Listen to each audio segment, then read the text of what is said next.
是煎蛋。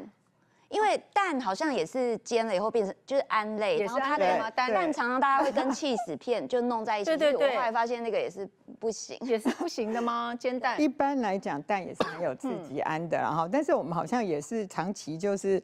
好像就是火腿蛋很好吃，好像大家也没有特别的觉得可怕哈。但是其实我是觉得，就是说，如果像你是高危险群的人哦，比如说你家的这个基因，比如说像我先他的姑姑都是肺癌，然后有一位还是许医师的病人，是。那这样子的话，我会建议就是说，你可能就是饮食上要特别小心，或者是说，像我婆婆她是有大肠癌的。那我们是不是就要小心这个风险？对，好，那可能要特别小心。但是如果你是正常人，偶尔为之，我觉得没有关系。但是记得吃点高维生素 C 的，也可以抑制有毒物质啊。因为很多人他早上就是来个这个火腿蛋三明治啊，然后里面又夹了 cheese 嘛，或者说加上这个番茄，所以现在也要提醒大家，这个部分的话，如果自己是高危险群的话，还是要小心，要注意，对不对？好，谢谢谭老师。好，接着我请教一下徐主任，因为很多人他想说，我到底有没有得肺癌啊？我常咳嗽，或者说我常觉得说好像胸部紧紧的，那到底什么样的一个症状是肺炎的一个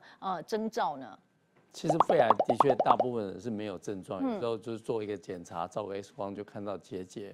那些病人可能2公分、3公分都没有症状。对，那的确也有病人是有症状才来，那大部分其实就是咳嗽、咳血，对，然后有些人可能会喘。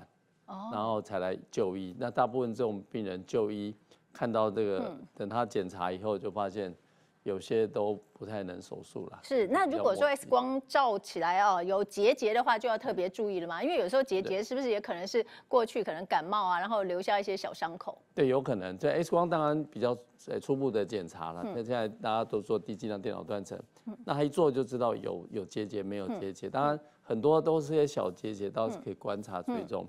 但是如果真的比较大的、比较有问题的，可能还是要进一步来检查。是，那你刚刚说咳嗽，讲到喘，有一些人他感冒也有类似的症状，那他怎么知道是哪一个呢？比如说他咳嗽咳很久，那或者是胸痛啊、背痛很久，那或者是喘啊，最近有一点，我们这些都有碰过类似的病人，就发现怎么觉得又来喘，喘了以后才来照 X 光做电脑断层，有些都不能开刀了。对，当然是说有这个症状还是要来就医啦，就至少先检查一下，看看有没有问题。所以有症状的话就要看看有没有问题。那有一些人他常常会觉得说感冒的时候喉咙生哑，他就自己想说是不是跟肺也有关系？也有可能，对，有些肿瘤已经压到声带的神经的话，他讲话也会沙哑，这个都是我们临床碰过的事情。所以这也是经常碰过。有没有遇过什么样比较特别的？就是你没有想到，就是这个人可能没有想到这跟肺癌有关系的一些症状。对，有些人是已经有一些脑部的症状，比如说脑部症状会昏倒，或者是忘记一些事情，那反而去找了神经外科开了刀，就发现脑部的那个肿瘤其实是肺转过去的。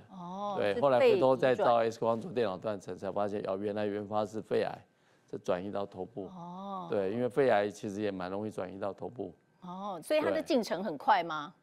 就有症状就已经第4期了，有症状第4期，然后所以就是肺癌的部分，它很可能也会转移到我们的脑部的，所以有些人他可能一开始的时候轻忽了，等到脑部这边已经有症状，才知道说原发是在肺部的部分好，那当然很多人都说，在空气污染的这个情况下可能是大马路上比较危险，但其实呢，在家里面也有空气污染的问题这部分我们要特别的注意，也要请谭老师来跟我们讲解。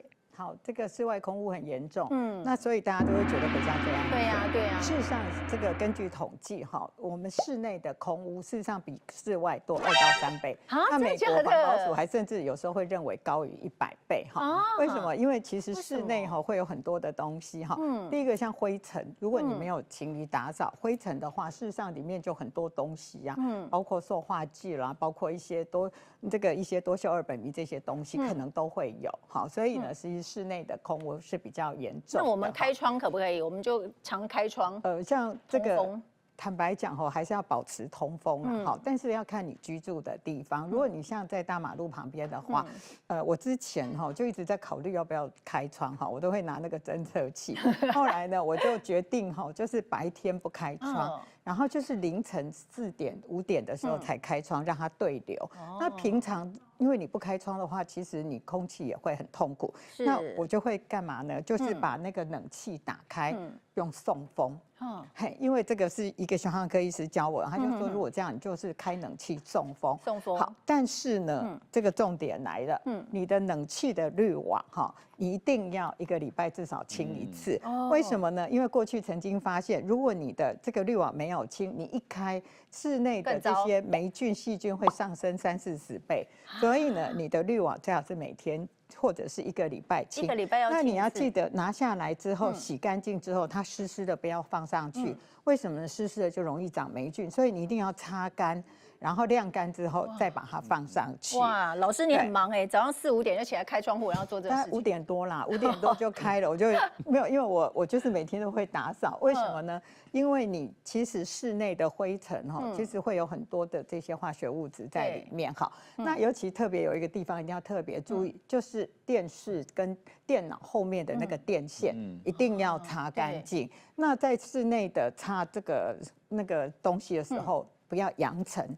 为什么扬尘的时候，事实上你就很容易吸进去。所以我通常会用干布擦，不要让它扬尘，然后再用湿布擦，再最后用干布擦一遍。可是那个电线的地方就是最难擦的地方啊。我会建议你买那个除尘纸拖把。然后呢，你就是它是吸附的，然后它有的是很长的、短的，你就可以清得到。其实这样很容易。所以这样子的话，你常常清的话，就不会说一大堆那个头发啦，跟什么灰尘全部都卡在那个地方，对不对？好，那如果用吸尘器可以吗？其实这个吸尘器呢，根据这个研究你在用吸尘器的时候呢，大概会上这个室内 PM2.5上升13倍啊。如果你用扫地机器人的话，大概就会上升6倍所以呢，建议大家在用吸尘器的时候戴口罩。那扫地机器人呢，其实有一个重点你在回家前2个小时开这个扫地机器人，就让它自己打扫然后呢，因为它扫完之后大概要停个90分钟，室内的空气才会恢复正常。因为你在扫的时候它就会扬尘，但是你用这个就手拿的等等的，你大概要记得它的排风口不要靠近你自己，那最好还是戴个口罩，就是像这个出风口，对不对？出风口不要对着自己，对。那有的现在已经做得更好，它有 HEPA， 那可能就会比较好。好，那就是记得不要就是对着自己。那空气清净机它不是有出风口吗？那个也是 OK 的吗？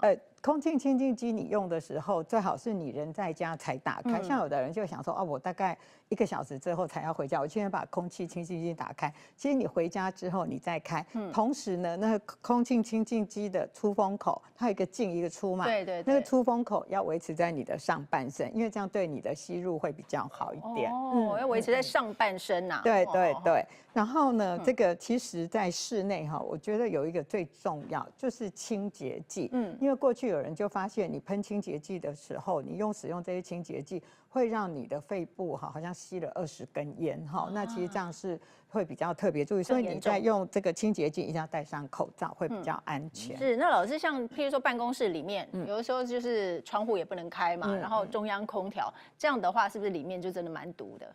其实就是还是要保持干净，因为你如果灰尘又多，然后你又动来动去，那事实上现在室内的空气品质也有一些监测，包括出风口一些那个就是送风的，其实都有一些法令的规定。是，好，谢谢谭老师。